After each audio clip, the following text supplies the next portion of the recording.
At welcome. Coming on in. We will do have a little bit of an intro, so if y'all want to introduce yourself in the chat, you can totally put your name, pronouns, which organization you're affiliated with, or just who you're coming in with, and how you heard about us. We can get that going in the chat while we wait for folks to file in. Hello.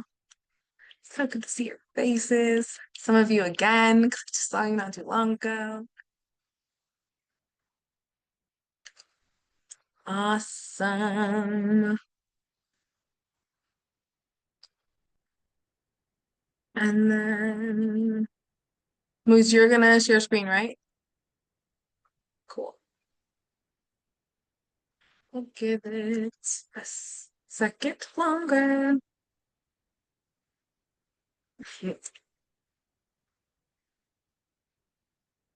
So fun. Hi, Chloe. Hi, Kenley. So good to see. It's so good to see your all's names and your faces here because I see like your applications in other rounds. So it's so cool to see you come and see your faces here. This is awesome. Race Montana, Shelter JH. Hi, everyone. Okay, Miss, if you want to pull up our PowerPoint, we'll slowly dive in as people are introducing themselves. Or maybe first, I guess we should introduce ourselves while they can see our faces. That would be smarter. Well, welcome on in, everyone. My name is Andriana Alexis. I am the Grant Making and Impact Director for Social Justice Fund. I use she, her pronouns. And I will toss it over. There's a couple folks in the room today that are supporting with it, that are on the grant making team. So I'll toss it over to Moose. Hi everyone, Mils Afzal, he, him, his pronouns, and I am on the grant making team at Social Justice Fund. Passing to Deja. Hi, everyone. I'm Deja. I use they and she pronouns, and I'm the grant making and database coordinator at the Social Justice Fund. Thank y'all. So it'll be the three of us moving you through this process today. And I'll toss it over to Deja. Deja, I'll keep an eye on the room to let anybody in as they're filing in while you do this. Thank you. All right. Let's go to the next slide. Great. Also, y'all will have to bear with me. It's my first time reading off of our PowerPoint. All right, so here's our agenda for this meeting. We're gonna go through SJF, our introduction around our mission, our focus, talk about our grant making, what we fund and what we don't fund. And then we'll move into our overview and description, which includes what Mountain West organizing entails, as well as our community organizing framework. Afterwards, we'll move into our application information, and that's where we'll get into the nitty-gritty around our questions and attachments, our grant portal found in, and then our evaluation process. And then we'll move into our grant making timeline for the Mountain West organizing cycle. And then also we'll share some helpful tips and links around new opportunities and things you might need while you're applying to our grant cycle. And then we'll have a Q&A. Next slide. Great. So SJF, our mission is we're a foundation that works at the front lines of social change. We leverage our resources of our members to foster significant long-term social justice solutions throughout our 5-state region, Idaho, Montana, Oregon, Washington, and Wyoming. Next slide. Is this me still? Incredible. Okay, great. So our grant making focus, our primary grant making focus is to support grassroots community-based organizations that use community organizing to achieve your goals. We give the highest priority to organizations that represent the communities who have suffered from a historical pattern of oppression and discrimination that results in impoverishment, vulnerability to abuse and economic exploitation, continuing social prejudice, and/or outright disenfranchisement. We prioritize these groups because addressing the extreme injustices that have faced, that they have faced demands the most broad-reaching reforms and social transformations with the most far-reaching political, economic, and social impacts. Next slide. And then about SJF's grant making. Yeah, so just some, we like to give folks a little bit of some high level key elements about our grant making so they can just ground in as they're thinking about creating proposals. So our grants at SJF span a wide variety of issues and invest in some of the most under-resourced and innovative organizations making effective social change. Our members, so our donors, recognize that community organizing takes time and that the benefits of funding this strategy outweigh the risks of funding this strategy. So the below is true for our grant making at Social Justice Fund. First is that funding decisions are made through a democratic process by volunteer grant makers, facilitated by the grant making team. So the three of us that are on here today. The grant makers who are making these decisions are selected based on a diversity of factors like their activism, their community involvement, lived professional volunteer experience they have, and the issue area of a grant cycle. For this specific grant cycle, we've selected folks and community members from Montana, Wyoming, and Idaho to be the ones that make the decisions about the organizing and where the money should go with these organizing. Because we recognize that our team sits primarily in Seattle and Portland, and we don't want to be making these decisions in isolation. Next slide, please. Thank you, Moose. So the majority of our grants are for general operating funds, which we believe provides grantees with the greatest degree of flexibility and self-determination. We focus funding on particular issue areas that our members and our grantees tell us are the highest priority for them. Special consideration is given to groups led by Black, Indigenous, or communities of color. This reflects SJF's organizational commitment to combat racism by building political power in communities of color. We also intentionally fund groups committed to intentionally participating in or using anti-racist organizing principles and tactics. We aim to distribute funds broadly throughout the region, and while most of our funding criteria advances urban and metropolitan areas and organizations, we give special consideration to rural groups and want to make sure how we're thinking through that we just make sure we're moving resources to rural groups because they're often left out of larger philanthropic conversations. Next slide, please. So what we don't fund. Rural Oregon will, if rural Oregon is in the Eastern Oregon Mountain West time zone, it still will be considered. So what we don't fund. We do not fund individuals, endowment funds, or capital campaigns. General operating requests from organizations that primarily provide direct services to individuals and families. Direct services organizations can apply for project-specific funds only if those projects fit our definition of community organizing. And we'll get to that slide, but we'll define that for you. We also don't fund publications, reports, workshops, classes, conferences, media events, arts, theater productions, research, or litigation efforts unless they are part of an ongoing community organizing effort. Environmental work, we also do not fund, this is a continue from that. Environmental work, unless it is aimed at achieving social justice goals, i.e. environmental justice. For example, SJF generally does not fund recycling or resource conservation projects, but we do fund community organizing projects addressing environmental threats that disproportionately harm communities of color or low-income communities.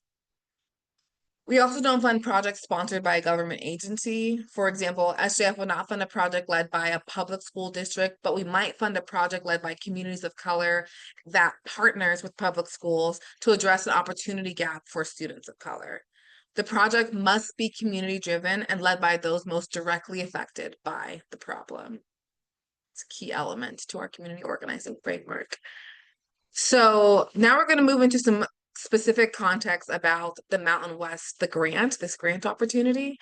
This grant award is going to be a multi-year, so 2-year award of $50,000, so $25,000 per year. It'll be focused on funding community organizing in Idaho, Montana, Wyoming, and the Mountain West time zone area in Eastern Oregon. Like we mentioned, priority consideration is going to go to Black, Indigenous, and people of color-led organizations, and organizations conducting most of their work in reservation communities and or in rural small towns.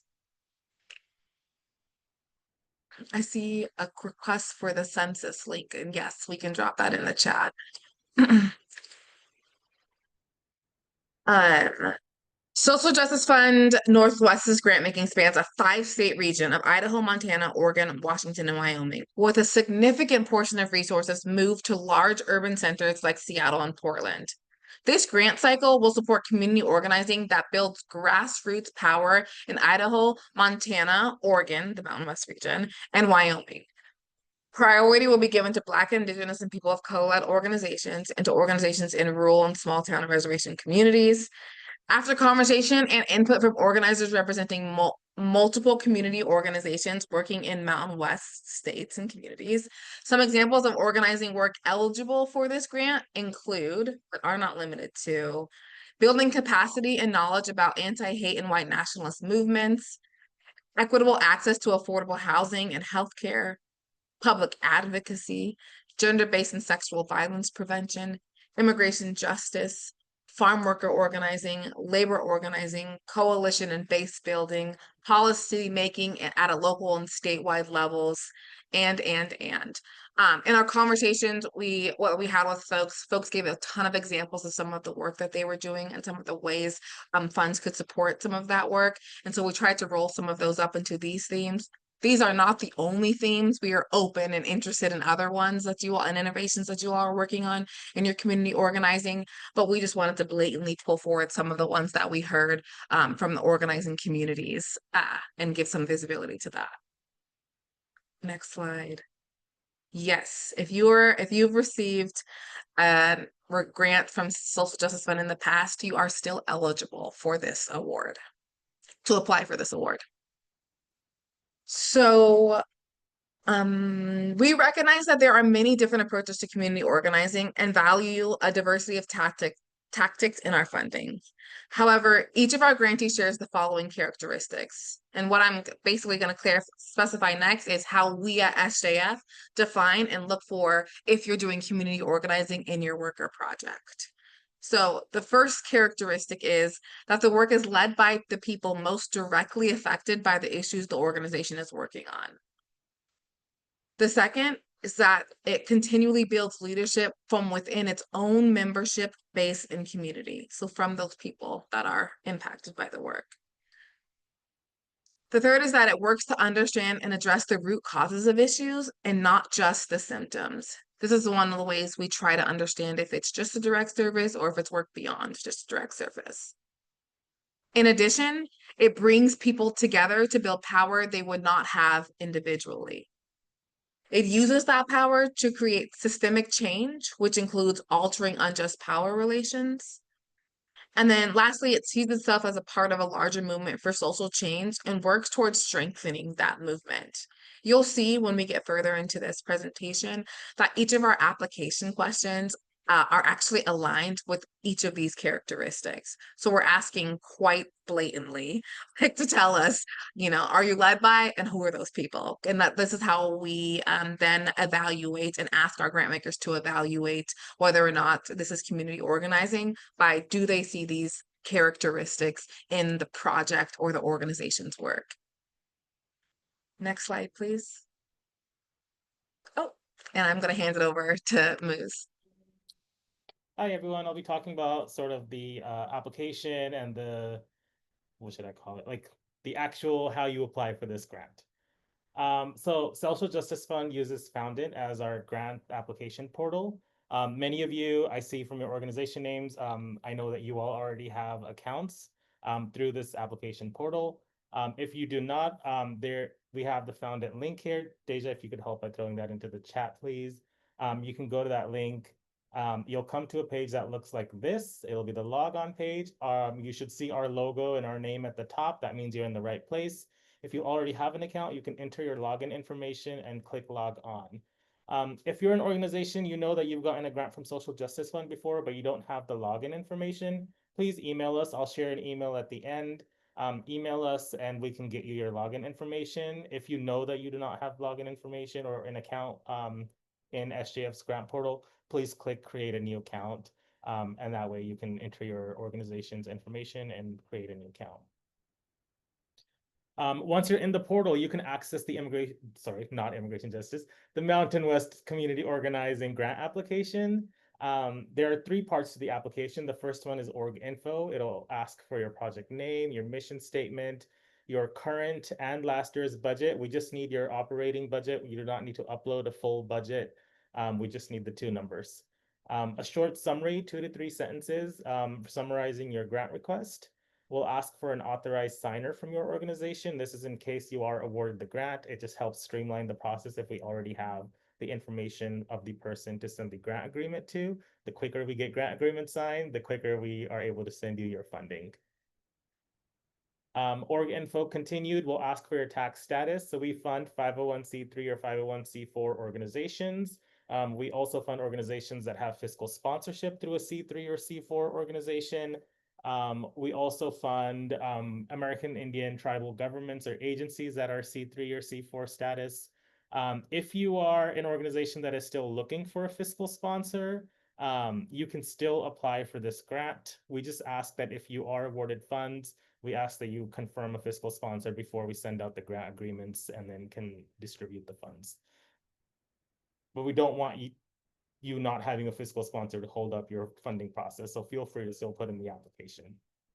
And then if you are an organization that is fiscally sponsored by a C3 or C4, please enter your fiscal sponsors information as well. Again, this just helps streamline the grant agreement process if we already have their information. The second part of the application is the narrative. This is the bulk of the application. This is where you'll spend the most of your time. This is also the part that we read and evaluate. So all of our grant committee members from the community will be reading this section, evaluating it, and selecting folks based mainly on this section and the next section. I'll go through these questions and you'll see as I'm reading through these that each of these questions is also linked to one of those 6 characteristics of our community organizing framework. Again, this is how we understand if yes or no you meet those 6 characteristics or not. Question number 1 is to provide context for your current work. Please briefly outline your organization's history, milestones, accomplishments, developments that are key to understanding the work. This one is just to give us some basic information about your organization. Second question, please tell us what regional issues your proposal addresses and who in your membership base or community is most directly impacted by them. Number 3, how does your organization cultivate leadership from within your own membership base or community? So you can see those 2 questions, again, directly linked to that first community organizing framework. Continuing, how do you work to understand and address the root causes of the issues, not just the symptoms impacting your community? Please outline how your organization brings people together to build power for collective action. Number 6, please describe one example of a systemic change made possible through your collective efforts and the impacts of that accomplishment. Number 7, how does your organization contextualize itself as part of a larger movement for social change, and how does your work strengthen that movement? Number 8, how does your organization combat racism and white supremacy? Number 9, please share one coalition, collaboration, or network that you partner with to achieve social change, including your role and the purpose of the collaboration. If your collaboration crosses issue or constituency lines, how will this help build a broad, unified, and effective progressive movement? Number 10, this grant will provide funding for 2 years. What are your overall goals and strategies for this time frame? How will you assess whether you have met your goals and the impact of your strategies? And then the last question is an optional one. Is there anything else you would like the grant committee to know about your organization or the work that you hold? Each of these questions can be answered with 2,000 characters. That's characters, not words, and spaces are part of that. My recommendation always is to copy paste these into a Word document and work on your answers there before throwing them into the grant portal and submitting your application. That way you can also monitor how many characters you're at. So the narrative is the second part. This is the bulk of your application. The third part are the 2 attachments. The first one is the diversity chart. The diversity chart, I'll share a version that's easier to read in a minute. It shows evaluators which identities are represented in the organization. This diversity chart, along with your answer to the narrative questions, is how we know that you are led by the people most impacted, that you've identified in your narrative that these are the people most impacted, and then this is where you break it down in numbers in the diversity chart. The organization should list out board and staff. There are also spaces for volunteers and members. Board and staff are the two required categories. Board volunteers and members is an optional one. Organizations have the opportunity to share demographic information like race, gender, and age categories. And then you may also include other categories at the bottom of the application. You can write them in. Some of them are pre-filled in. You don't have to necessarily answer them in section 4, but you can also pre-fill in some of your own, like criminal justice impacted, farm workers, immigrants, etc. This chart is used to help us evaluate whether the most impacted are in leadership and present throughout your organization. Just going to click on this link so we can pull up a bigger version of this. While you do that, I'll name question 11, our optional additional information. Feel free to use that section to also clarify anything in your diversity chart. All right. Thank you, Deja. So the first section on here is governing body. This can be your board of directors. It can be whatever the leadership body of your organization is. For some folks, especially if they're fiscally sponsored, they may not have an actual board of directors. They may have some sort of advisory committee or leadership committee that is the leadership of the organization. So that's the governing body. We ask for the total number and then a breakdown by race or ethnicity, a breakdown by gender, sexual orientation, by age, and then whatever other categories you want to write in here in section 4. The same for staff. Please give us a total number and then the breakdowns of the demographics. The volunteers and members part is optional. If you have that data, you're welcome to include it. It'll help strengthen your application by showing us that the folks that are most impacted are present in the organization. But the governing body and the staff are the ones that are required. And I actually want to pause here. I know the diversity chart can be one of the most confusing parts of the application, and I'm wondering if anybody has any questions or additional clarification that they need. I was going to add one clarification, and Adriana, feel free to correct me. In the diversity chart, if you have folks that you provide stipends to, right, you can include them under the staff You may. category. Yes. Yeah. And for some organizations are also volunteer led. And so in that case, you can decide if your volunteers are all part of a leadership body and provide information there and then give us that context in the narrative. Or if you have some volunteers that are doing programmatic work and either they're paid by a stipend or they're not paid at all, include them as part of your staff, because the staff are the people that we're basically looking at that are doing operations and programmatic work for your organization. To the fullest extent possible, Abby, your questions are on point. Thank you. They're helping us be clearer. So to the fullest extent possible, what you want to represent in your diversity chart is what's related to who's leading your project, who's doing your project, and who's leading your project. If you don't have that information and you just need to use your fiscal sponsor, that's fine too. You can feel free to use the additional question to clarify some of that. But the grant makers are interpreting what you're putting in, saying that like these are the people who they assume that these are the people who are leading the work and doing all of the work when you put that information in. So whoever that is who you should most likely be trying to characterize in this chart for us.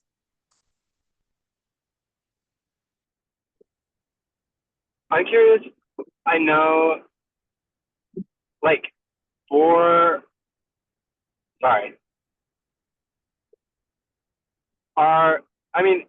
if we are a volunteer organization that does not have like a clear member definition, how would you want us to like associate our volunteers?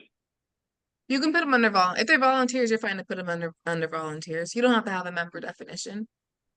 Right, but I guess what I'm saying is like, would we include anyone who contributes more than a certain number of hours per week, or? Oh, I see what you're saying. Well, I wouldn't gatekeep that. I would let your organization, your community decide this is who we're deciding is leading and doing this work. So by your standard, I'd say would you characterize that your volunteer spectrum of, people who have a certain amount of hours and more are more like doing more staff level work, or, or just coming in, popping in and out? You get to decide that. Okay, thank you. Yes, of course.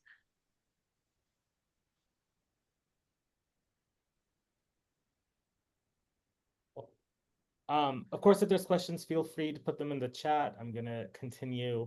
The second attachment that we require is your fiscal letter. If you are a registered 501c3 or 501c4 organization, please include your IRS determination letter. If you are a C4, grant funds from SJF cannot be used for lobbying or endorsing an elected official. They should be used for your community organizing project. If you are fiscally sponsored, please include a contract or a letter from your fiscal sponsor confirming that they are your fiscal sponsor, and please include their EIN number as well. If you don't have fiscal sponsor yet, you can leave this part empty or just upload a document saying still looking for fiscal sponsorship. And then we just ask that you confirm a fiscal sponsor if you're selected for funding. The grant making timeline. Applications are now open. They opened Thursday, July 10th, and they will remain open until Thursday, August 14th at 11:59 p.m. So right before midnight is the cutoff. We do pre-screening right after that, where we basically look at, do all of these grantees meet our basic eligibility, and then we move them to for evaluation, reading, and scoring by the community panel, which will happen throughout September, and award announcements will be made sometime in October. I just realized I spoke over Deja's slide, so I'm gonna hand it back to you. I went off mute and then I was like, Moose has got it. Okay. Great. I'll close us out. So here is our slide of some helpful links. We have, of course, our current grant opportunities at SJF. We have a link to our founded login page, which is also in the chat. And then also all of this will get sent out to y'all after. We have our grant information application page. We have a video on how to create a foundant login portal if that's something that you need support with. Also, you can reach out to us. What and how SJF funds, just where you can check your eligibility, find questions, and again, also you can reach out to us if you have further questions after this. And then some like past grantee examples, where to sign up for our newsletter, and then a community translation support, which also we are always looking for more resources. So if you have any of those, please feel free to drop them in the chat or email us after. Great. Questions? I'm curious also with sorry, this kind of relates to the diversity report.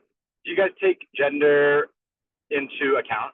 For example, I help lead a fund for like advancing the trans and queer community. Would that be included, or is it just race? No, that would be considered. We would expect that the people leading that work are folks in the trans and queer community. Or else we would say, yeah, we would consider that not led by the folks most impacted, and you would likely be screened out of the rounds, because that's one of the characteristics of our community organizing. Oh, that's good to hear. Thank you. And if you feel like you can't figure out where to fit it into how we use some of our characterizations, write your own. You know what I mean? That's what that bottom section is for, you to like tell us these are the folks that I've led by, and characterize that based off of how it makes sense for your work. We have a question in the chat. How many awards are you anticipating this cycle? Right now, 10, because we're doing multi-year grants. If we get, this is one of the last grant cycles we have of for the year. So if we have extra monies, we'll just roll it into this cycle. But right now we're anticipating that for sure we're at least going to do 10 awards. We want to move $500,000 in this cycle. And then I also often get asked this question because we also still have emerging justice grant opportunities and seed grant opportunities open. Yes, you are welcome to be in both of those rounds. So some of you might decide you have an application in our Mountain West community organizing round, this one, and one in our emerging justice fund route, and that's okay. Those two things don't come into conflict with one another. The one conflict would be that if you get a grant from SJF, you are no longer qualified for a seed application. So if for some reason you were in our seed round and our Mountain West round and you got the Mountain West grant, you would be declined then also the seed grant. But that's not true in the opposite. If you've gotten the seed grant from us once upon a time, you are still eligible for this grant. So I just want to clarify that because you are most definitely allowed to be in multiple rounds of our funding. And what is the org size that y'all are kind of looking for? Like, I understand it's smaller orgs trying to fund kind of new emerging groups, but what is it like, if we don't have any staff or we've had a budget of around $5,000 a year, like, would we still qualify for the Mountain West organizing grant, or should we be looking at the smaller grant opportunity? There's no budget requirement. We fund budgets of varying sizes. When budget starts getting upwards into the millions, then we just start thinking about depending on the size of the grant, we think about just what that looks like and where our impacts can go. And so we fund budgets and have a history of funding budgets of various sizes. Sometimes when the grant makers are making decisions, one of the characteristics they might decide to consider as they're looking at it is budgets under $500,000 or less, because that tends to be in the grassroots section of what we consider grassroots orgs, grassroots funding. But that's not a hard and fast line. That becomes when we're, maybe there's two organizations that are both doing youth work and both doing a lot. If somebody's budget is 2.5 million and somebody's is 150, we'll fund the 150 $1,000 budget. But there's no minimum. No. We've funded people with $0 before into. Okay. Yeah. That's There's no minimum. That's good to hear. Thank you. A question in the chat. What are your recommendations for focus for the Mountain West applications? Are you looking for general operating funds to have to do with our region? What are your recommendations for focus for the community organizing? I have no specific subject area, because what we're learning as we have talk to folks who are doing organizing and work in your regions is that all of it's important, and often much of it overlaps, and more often than that, you all organizing the work overlap. So we're not choosing one focus, because what we recognize is that the movement is all of your work is actually creating this larger movement. So our hard and fast line is the community organizing, and our funds are general operating. So though you are making a case for your proposal about your organization or project being community organizing, as long as you've made the case that your work is community organizing, how you spend the funds, whether that's like on your staff time, whether that's on, wellness for your staff, whether that's on grabbing some materials, that's your discretion to decide how you want to spend that to advance your community organizing work. We don't gatekeep that.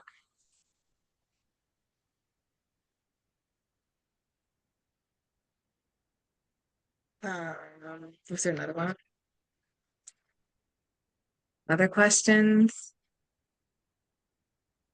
I guess I wanted to clarify that question because I don't think I wrote it very well. Do you want a focus about the community organizing that is happening in Montana specifically, or is it just like, do you want to know about the issues that are happening because it's Mountain West? Like, that's what I was trying to say. That's helpful. Yes. I think, yes, as you your application is stronger if you characterize your work up against what's happening in the region that you're doing the work in. Because this grant cycle is specifically about wanting to move money to organizing in these specific regions. So the strongest case will be, we were hearing narratives around legislation and legislators by, small numbers, small numbers. So voter organizing is as important in Montana as tenants' rights and housing affordability, so, and those cases are very specific to what you all are experiencing in local regions. And because we have a group of grant makers who are from those regions, we think that that'll be a stronger case making, because they'll be able to understand and know, hopefully, that they see how that organizing is aligned. Thank you. Other questions? We're so excited to get all of your applications. Oh, I see one coming in the chat.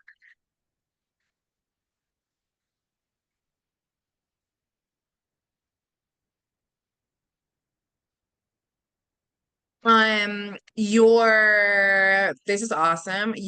I would have a bunch more questions around who's leading the camp, what root causes are you, how does that camp fit into community organizing? I couldn't tell you if my org staff top would to support that, because if it's not community organizing, we would say no, you're running a camp that's a direct service for youth. But I love when people give us questions like this. If you want to actually like dig in and have a more one-on-one conversation, or just try to brainstorm about a project, and moves, people on our team are happy to sit down and have a deeper conversation to help you understand and decide if this is the right fit for you. So if you email us at grants, we're grants@socialjusticefund.org. Don't copy that directly. It's ORG, not OEG. Then you'll be able to reach out to us and be happy to sit down and talk it through further. I was just wondering how we can access the slideshow. Yes, after this, we will send out both this recording and the slideshow to you all, so you can have at your leisure, and you'll be able to use that. And then we also post, I think, the recording on the application, the link to the recording on the application, so you can refer back to it there as well. Perfect, thank you. And then if you again, and also if for some reason you can't find something because things get easily lost on the internet, you just email us. We're happy to also just reach out and give you a heads up. We really want you all to feel like this is an accessible funding opportunity.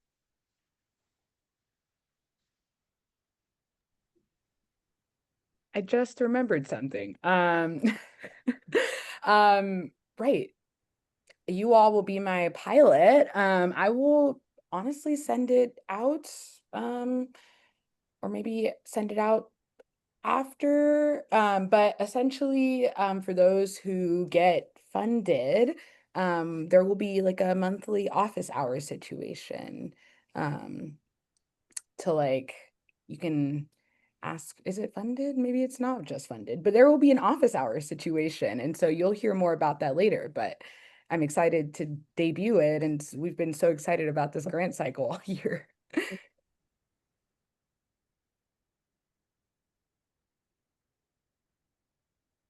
Yes, Mackenzie? For folks who are awarded the grant, are there any kind of like opportunities to meet other groups and like learn from one another or anything like that associated with this, or is it pretty like hands off? Our hope will to be to continue to bring folks together. We try not to intentionally organize our grant cycles as cohorts, because we understand that the priority of your work is your work, and asking you to do a bunch of other things takes away from that work. But as we move through this specific grant cycle and a little bit in other ones, we've been trying to do better at, when folks are like, oh, I'm doing tenant organizing here and I'm doing it here, to be like, oh, have you heard of one another? Let's put you in touch. So likely next year, we're still deciding what our travel and when will be in different places, but we would love to bring folks together. Or if we have something in one of the places and we want to ask folks to come, our awardees to come, we try to accommodate getting folks to wherever we're asking them to be to join us for. So ideally that would be, yes, wonderful. And this year we did it by state. So something cross state could be cool too. We love Montana.